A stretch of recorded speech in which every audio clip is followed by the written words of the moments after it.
Isyo. Serbisyo publiko. Aksyon Radio. Sa Bacolod, Aksyon Radio. Aksyon Radio. Aksyon Radio Philippine Standard Time, alas 6:03.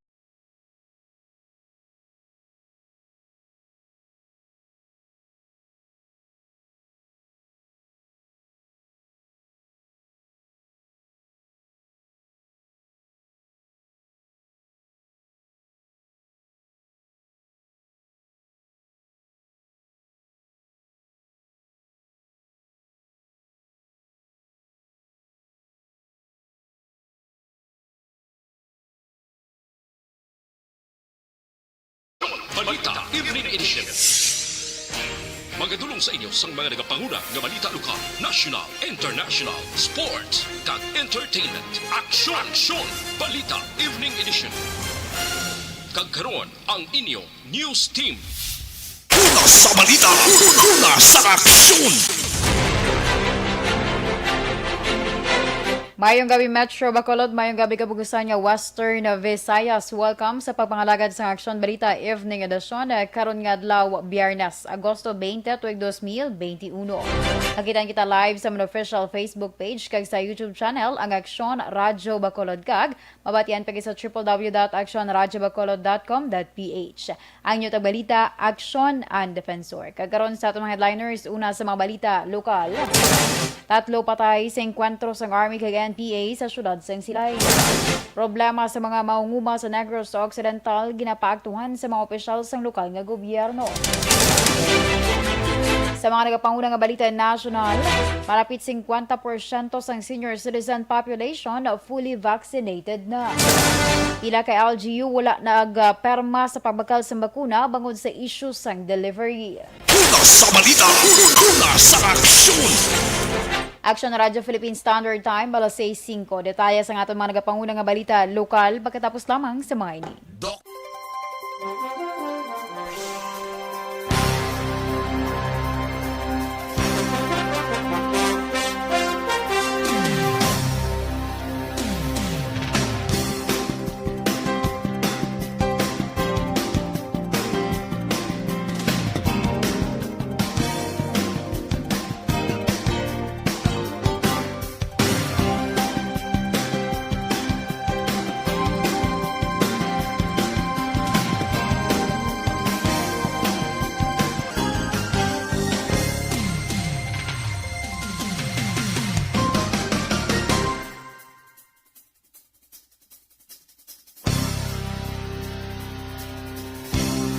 Good day everyone! Ako balik si Defensor of Aksyon Radio Bacolod.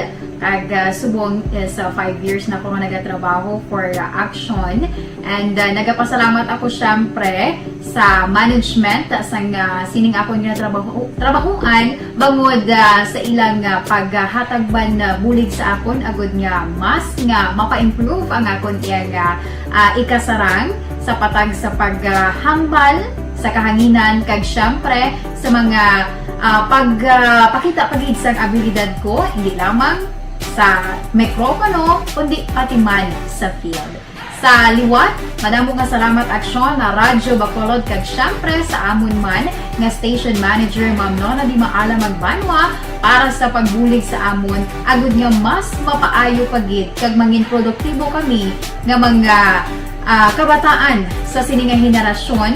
Kag syempre, nagapasalamat man ako sa Ginoo kay tungod nga naglawig ako diri sa Aksyon Radio kag mas nga na-improve ang akon kaugalingon. Happy anniversary Aksyon na Radyo Bacolod!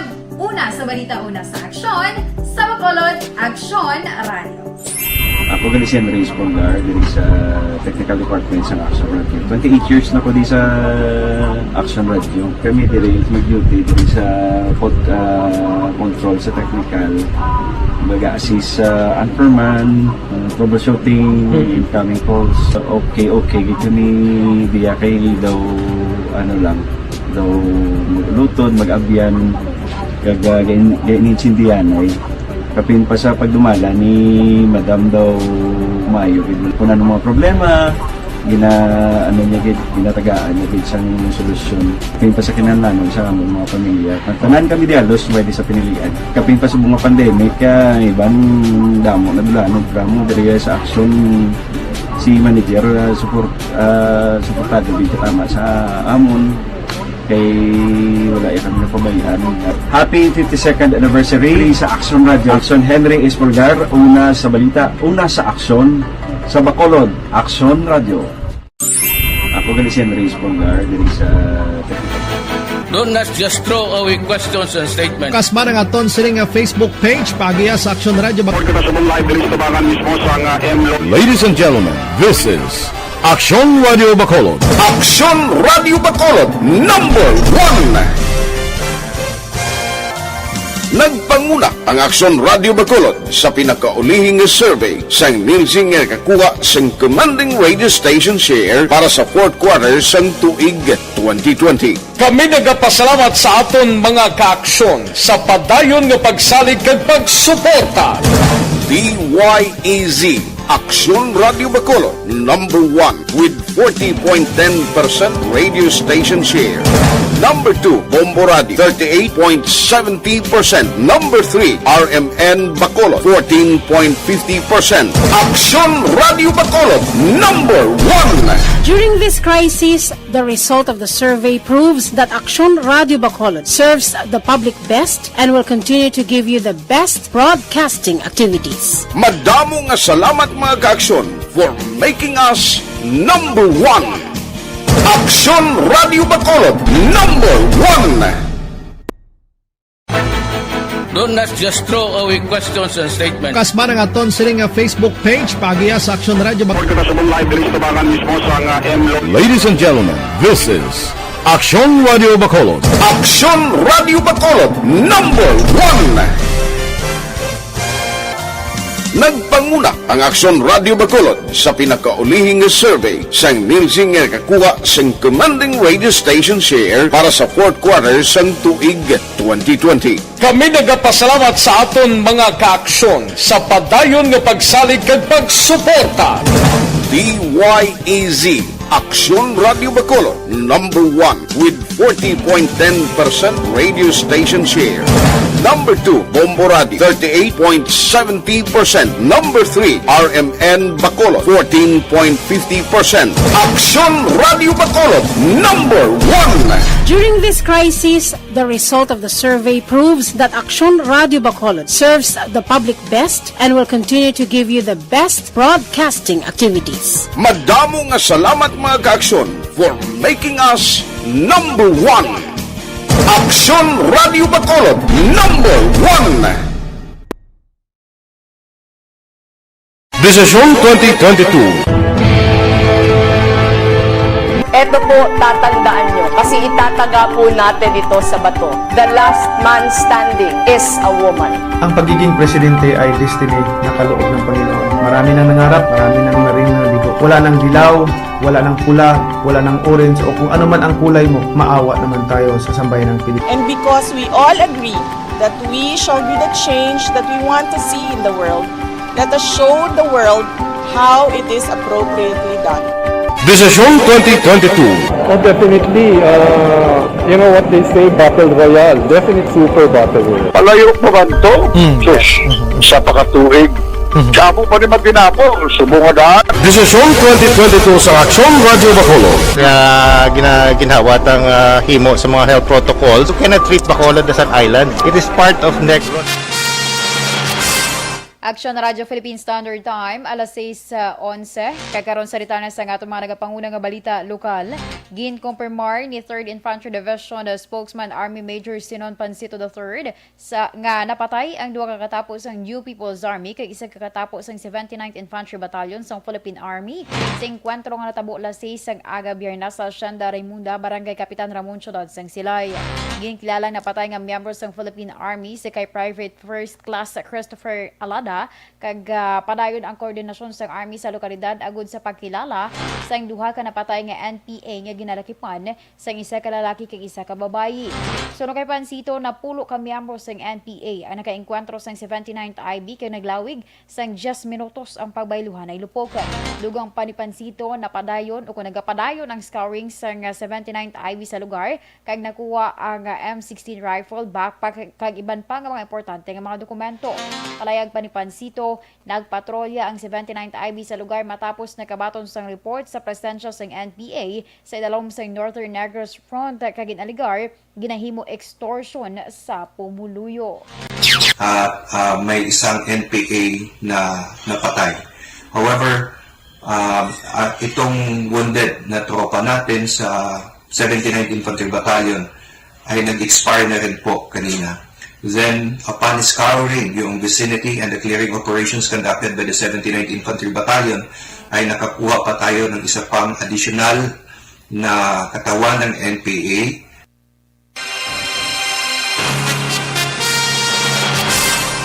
Sa dugang pa nga balita lokal, nagapati sa 3rd Infantry Division spokesman Army Major Sinon Panseto III nga remnants o kung mga nabili na lamang ng miyembro sa Northern Negros Front sa New People's Army ang nakaengkwentro sa 79th Infantry Battalion sa Philippine Army sa Shandarimunda, Barangay Kapitan Ramon, Syudad sang Silay. Ginbalikan ni Pansito ang palayag niya sadto nga nabungkag na ang NPA sa Northern Negros apang wala giladulo ang posibilidad nga may mga nabilin pa. Sunod kay Pansito, mahimo nga nagatipon liwat sa puwersa ang NPA sa Northern Negros pagi sa pag-recruit rason nga natalupangda na ila presensya. Tungod sa natabo, nag-apilar si Pansito sa koordinasyon sa pumuluyo agad matapta na ang pagdamo sang NPA sa lugar subong man ginahimo nga pagpalapnag sang kalakasan. Nauna nating sinabi na mayroong na itong Northern Negros Front ay nabuwag na natin. Pero malinaw din naman sa aming sinasabi noon pa man na kung kami ay tatanungin kung mayroon pa bang mga NPA under the Northern Negros Front, ang sagot po dito ay oo. Pero ito po ay hindi bilang isang frente na lamang dahil sa pagbaba significantly ng kanilang mga fighters. Pero sila po ay nakatuon doon sa direktiba mula sa kanilang nasyonal na pamahalaan na magkonsolida, mag-recruit ng marami pang mga kababayan natin at mag-extort para makatayo muli ng isang frente. Ang dugang nga palayag ni Army Major Army Major Sinon Pansito III. Sa iba nga balita lokal, patay ang 7 ka tuig nga lalaki matapos malumos sa suba nga sakop sang Purok, Busay, Barangay Kabug, Syudad sa Bacolod. Sa interview sa Aksyon Radyo Bacolod sa 14 anyos nga magulang sa napatay, ginpahayag nga nagapanghakot sila sang balas sa kilid sang suba kag wala nila natalupangdan nga naglumpat sa suba ang iya nga manghud. Suno sa magulang, antes sila magpadulong sa suba, yara lamang sila sa ilang nga balay o kung yara lamang sila balay ang iyang manghud. Nakita pa sa magulang nga nagakapa-kapa ang iyang manghud apang nadugayan antes nga nakapangayo sila sa bulig. Patay na sa nakitaan ang biktima. Sa iwan pa nga balita lokal, ginapanawagan sa National Federation of Sugar Workers kilusang magbubukid ng Pilipinas Negros nga tamdon sila sa mga opisyal sa probinsya. Ilabi na subong nga panahon sang tiyempo muerto kag nagdugang pa ang kapigaduhon dulot sa COVID-19 pandemic. Suno sa KMP, sa papanguna sang ila spokesperson nga si Danita Buhara o kung Tabora, ilisipon lamang ang trabahador sa asyenda nga naga-income sang 200 tubtob 300 pesos sa kada kinsinas. Dugang pa, 2 ka tuig na nga wala sang saka sa sweldo ang mga sugar workers umpisa Nobyembre tuig 2019. Ilang man ginapanawagan nga untaton ang quarry operation sa syudad sang Silay bago dako ang epekto sini sa ila panadom kag ka-apektuhan naman sila sang pagbaha. Dugang pa apektado man ang ginakuhaan sa tubig para sa ilang mga talamnan kay ginaligar nga wala sang public consultation nga natabo kag nagapawala kag wala sila ginbuligan sang local government sa syudad sang Silay. Sa katapusan nga balita lokal, na-record sa Department of Health Region 6 ang Negros Occidental ang mga pinakanubong ang COVID-19 average daily attack rate sa bugos ng Western Visayas. Suno kay Governor Eugenio Lacson, Wala sang pagbago sa mga tika nga ila ginapatuman kay ginasiguro nga istrikto ang ginabantayan ang mga nagasulod sa probinsya gikan sa iban nga rehiyon. Dugang pa sa gobernador, luyag man sini nga hindi magkalipay kag hindi magsalig ang pumuluyo nga manubo ang adar sa probinsya bangod hindi nila kontrolado ang sitwasyon kag may panahon nga posible ini magsaka bangod sa nagapadayon sa gihapon nga COVID-19 pandemic. Palayag sang gobernador, mahimo mapabilin nga manubo ang record nga kasos ng COVID-19 kung kahibalo ang tanan magkooperar kag hindi magkalipat sa pagtuman sang minimum health protocol kag kung may tsansa nga magpabakuna, hindi na magpangduha-duha agud nga madugangan ang proteksyon sa ikaayong lawas. Una sa balita, una sa aksyon! Aksyon Radio Philippine Standard Time, alas 6:18. Sa pagbago-bago sang klima, hindi man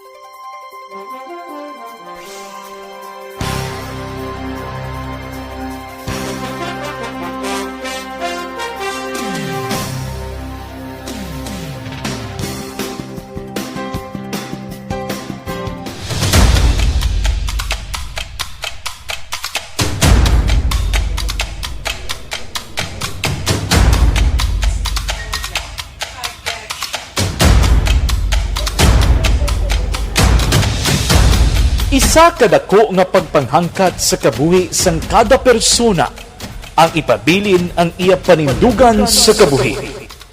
Bangod sa mga pagtilaw, kabudlayan, kapigaduhon, kag krisis. Madamo ang nagbuya sang ila panindugan sa kabuhi. Tama na! Parang awan niyo na!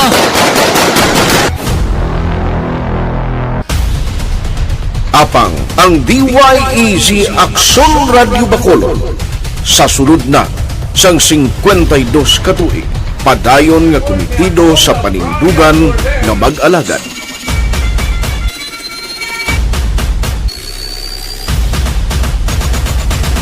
Aksyon Radio Bacolod 52 katuig na nga mabinungahon sa pagtuman sang panindugan nga magdulong sang matuod nga serbisyo publiko, balita kag karing. Sa mga ka-aksyon naton nga naga-monitor via Facebook Live sa kay Sir Alex Montasa, sa kay Ma'am Elizabeth Malaka, good evening, kag salamat gid Ma'am Homa Lumena. Okay, sa kay Miss Atia Kim Iriman dira sa Banwa sang Morsha. Sa kay Ma'am Vanessa Mayo, good morning dira sa imo in Minnesota, USA. Salamat. Sa kay Nemesha Roquez, good evening, action and watching from Tangobo. Salamat, gid. Sa kay happy birthday gali sa kay father ni Ma'am Jinky Dialagdon, sa kay Sir Joe Dialagdon, no? Ika 70. Ikastenta nga kadlawan ni Tatay Joe Dialagdon. Sige, happy birthday dira liwat sa imo Tatay Joe Dialagdon. Ma'am Ana Sinoro, good evening man. Sa kay Mrs. Alvarez kuno sa may Purok Ramilo Neguro, I think, no? Sa may Barangay Tangob kag Pamilya Rapuela. Sige, salamat. Sa kay si Paribia Jonathan, pare mayong gabi dira si mo, laki kalagaw dito sa DSB. Kay Hil Javier, good evening, action on. Monitor lang ko diri from Molino, Cavite. Sige, salamat. Jamar Amar Morales, good evening man. Kag salamat kid. Litos Andre, tamyaw ko lang si Nanay Bibing nga nagabantay ko no sang Tianggi. Sige, salamat gid sa kay Nanay Bibing ni Litos Andre. Sa kay Ma'am Core Vidaha. Sorry, Ma'am Core Vidaha, good evening, watching from Kuwait siya subong. Salamat. Kay Andrea Amanda Jaime, good evening, watching from Barangay Mansilingan, Bacolod City. Salamat gid Ma'am Andrea. Si Sir Felipe Palon sa Gaygalio, naga-monitor subong iyang gabi. Thank you so much gid sir. Sige, si Ma'am Ana Sinoro, Madrid Diana Serapio, good evening, naga-monitor siya from Moises Padilla. Sige, salamat gid sa inyo iyang pag-monitor sa subong gabi. And si Ma'am Christine Minyas Villalobos Galio, nakalagaw ka to sa ilan ni Ma'am Jinky. Na birthday. Okay, sige. Sa liwat sa mga ka-aksyon naton, Thank you so much, Gid. And by the way, sa mga manugpauli palandahan, nag-monitor via Facebook Live, manugpapuli ka mo sa inyo, yatag sa ka mga puloyan. Always gid nga magdala sang payong ninyo, jacket, kalo, kung ano pa dira, no? Para protection. Kay man, di mapaktan ang panahon, no? Pag abot sa hapon, nagato pa ang ulan. Budlay na. Basi mapas mo ka, kag hindi ka maka-obra pagkaaga. Okay? Sige. Halong-halong gid sa aton yung mga ka-aksyon. Kag syempre, make sure nyo man nga ginasunod nyo ang mga minimum health protocol sa pagsakay dira sa salakyan. Ang panumdom bala, bisan nakitaan mo na yung iba nga tao nga nagasuksok lang sila sang face mask. Wala na face shield. Amo na notice ko actually. Kapilaw ka sakay sa jeep, no? Muna, face mask na lang, do ginabali wala na lang ang face shield, na. Di ano man. Kag tapos, ang kaisabaw sa tricycle, pag ginabalahaw, ginahambala na nga kinahanglan, tig-isa lang, di ba? Pero do sige sa gihapon, nga may matupad gid sa imo sa front seat. Sigihan nyo gida. Sige, sa liwat, salamat kids sa itong mga ka-aksyon sa inyo yung pagpadala sa inyong mga greetings sa subong nga gabi. God bless us all.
Aksyon Radio Philippine Standard Time, alas 6:25, kagkaroon sa itanya sa atong mga panguna nga balita national. Ginpahayag sa Department of Health nga malapit sa tunga na sang senior citizen population ang fully vaccinated batok sa COVID-19. Sa record sang DOH tubtob Agosto 18, may 3.77 milyones o kung 45.67% sa mga senior citizens sa Pilipinas ay nabakunahan na sang duha ka dose sang bakuna. Sunod kay Health Undersecretary Mira Nakabutahe, dako ang nabulig sang Johnson & Johnson nga single dose vaccine sang Johnson para sa vaccination sa mga senior citizen.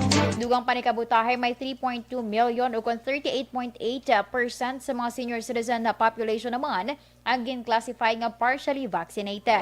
Sa madumduman, ginarato santos ang World Health Organization ng Pilipinas sa nakaligad nga bulan bangod sa manubo nga vaccination rate sa mga senior citizens sa pila ka mga LGU. Ginanunsyo ni League of Province of the Philippines President Marinduque Governor Presbitero Velasco Jr. nga temporaryo nga gipaiway sa pila ka mga local government unit ang pagperma sang tripartite deals para sa pagbakal sang COVID-19 vaccine bangod sa issues sang delivery. Sunod kay Velasco, may pila ka mga brand ang wala pa naka-deliver bisan initial nga doses sang bakuna bangod wala sang available nga supply. Dugang pa ni Velasco, usik lamang sa oras kung nagperma sang kasugtanan matapos nga wala man sang may mabaton nga bakuna. Sa impormasyon ni Velasco, ang AstraZeneca kag Moderna magakumpleto pa lamang sa delivery sa ila COVID-19 vaccine doses diri sa Pilipinas.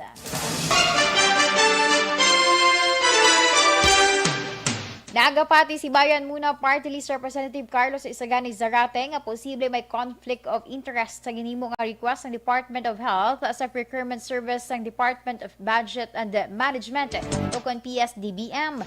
May kang tanan ini sa pagbakas ng COVID-19 vaccines. Nagwa ang isyu matapos kumpirmahon ni Zarate kung bala matuod nga may request nga ginhimo ang DOH sa PSDM nga ginkumpirmar naman ni DOH Undersecretary Carolina Taino kag Jason Merwayan sa PSDBM. Apang nanindugan ang duha ka partido nga wala ininadayon matapos ginpahayag sa PSDBM nga wala sila sang kapasidad para sa nationwide vaccination rollout kag ang DOH wala man sa maginhatag nga pondo. Bangod sini ginaduson ni Zarate nga mausisa man ang PSDBM angot sa natabo. Ginabi-abi sa isa ka grupo sang social media content creators kag influencers ang gin-issue nga memorandum circular sa Bureau of Internal Revenue kon BIR para ipahanumdom ang obligasyon sa pagbayad sang tax. Sa statement sang grupo, ginadayaw sa mga ini ang BIR sa paghatag sang overview sa tanan nga tax rules kag regulations nga aplikable sa mga miyembro sang organisasyon. Nasaad sa memorandum sang BIR na petsahan Agosto 16 ang pahanumdom sa mga social media influencers angod sa ila tax obligations. Kag posible penalidad nga tubangon kung hindi makabayad.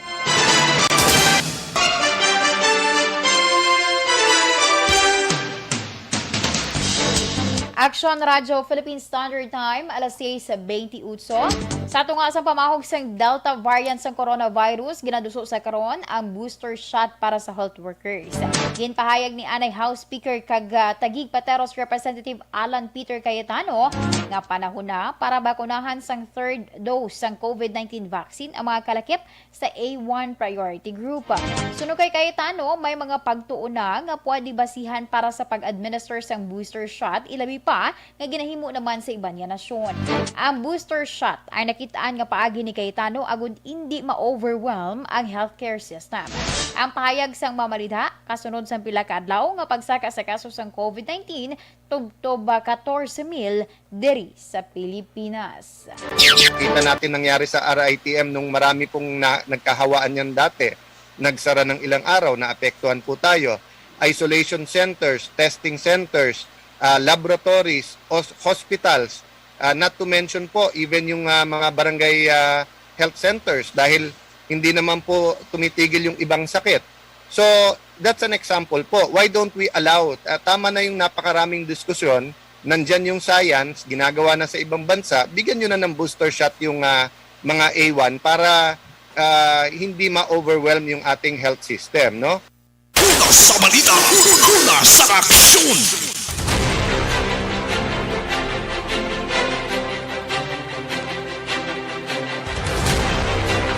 Aksyon Radyo Philippine Standard Time, alas 6:30. Paginyogin pamatian ang kabugusan nga detalles sa aton mga natipon nga mga balita. Diri lamang sa Aksyon Balita Evening Edition karon nga adlaw Biyernes, Agosto 20, 2021. Sa liwat ang inyo tag balita, Aksyon and Defensor. Una sa balita, una sa Aksyon, sa Bacolod, Aksyon Radio. Aksyon Radio number Manila Broadcasting Company. Sa balita, komentaryo, issue, serbisyo publiko. Aksyon Radio sa Bacolod,